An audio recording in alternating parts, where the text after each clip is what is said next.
அவரு இப்பதான் இந்த வருஷம் தான் அரசியலுக்கு வராரு. புதுசா பேசுறாங்க. விவசாயிகள் இது வந்து ஷூட்டிங் இல்லை.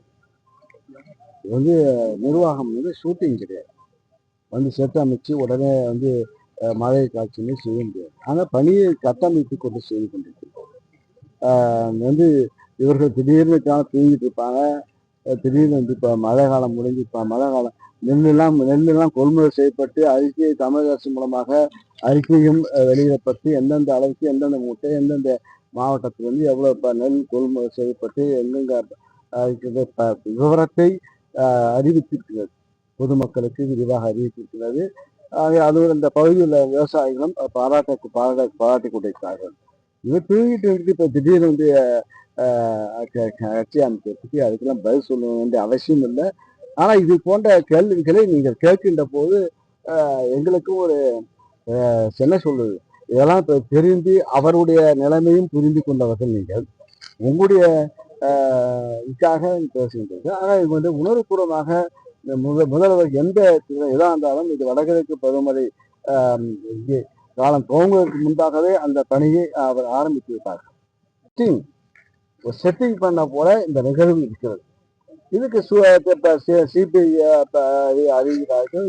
இந்த காவல்துறை செஞ்சால் போனால் சிபிஐ வச்சு வேணும் என்று கேட்டுக்கிறார்கள். ஆக நடவடிக்கை எடுப்பார்கள். ஆக இது சம்பந்தம்.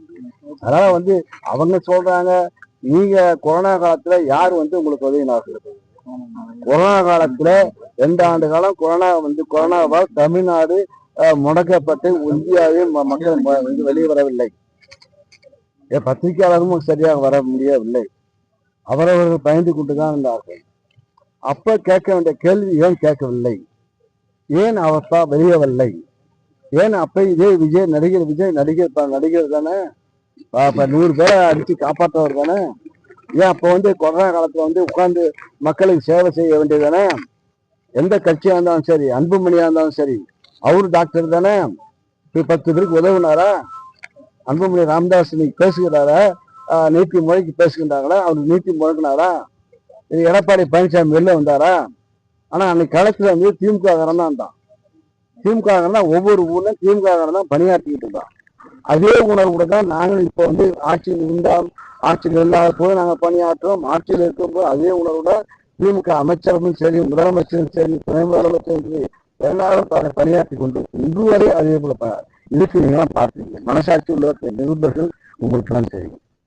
அதான் விவசாயி எந்த குருவை பொறுத்தவரை கேட்கிறாரு, உரம் எங்க இருக்குன்னு உரம் வந்துச்சாங்க நான் சொல்றேன் சொல்றாங்கன்னா கேட்டு சொல்லி எந்த கடையில இருக்கான்னு சொல்லணும். நாங்க நடவடிக்கை எடுக்கிறதுக்கு நாங்க ரெடியா இருக்கோம். இப்போ கூட இப்ப ஒவ்வொரு கடையும் ஆய்வு செய்து கிட்டத்தட்ட இப்ப 1500 கடைகளை ஆய்வு செய்த நடவடிக்கை எடுத்துக்கொண்டு உரம் பதுக்கின்றார்கள். இப்பயும் அதிகாரி சுட்டுக் கொண்டிருக்கிறார்கள்.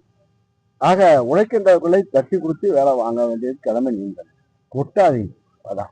ஆக இப்போ வந்து நாங்கள் திட்டமிட்டு நேற்றைய கூட உர சம்பந்தமாக நாங்கள் ஆய்வு பண்ணி எந்தெந்த ஏன்னா சம்பாவுக்கு இப்போ குடும்ப சம்பாத்தை நடந்து கொண்டிருக்கு. அவர்களுக்கு ஏன்னா திட்டமிட்டு மழை போகுது.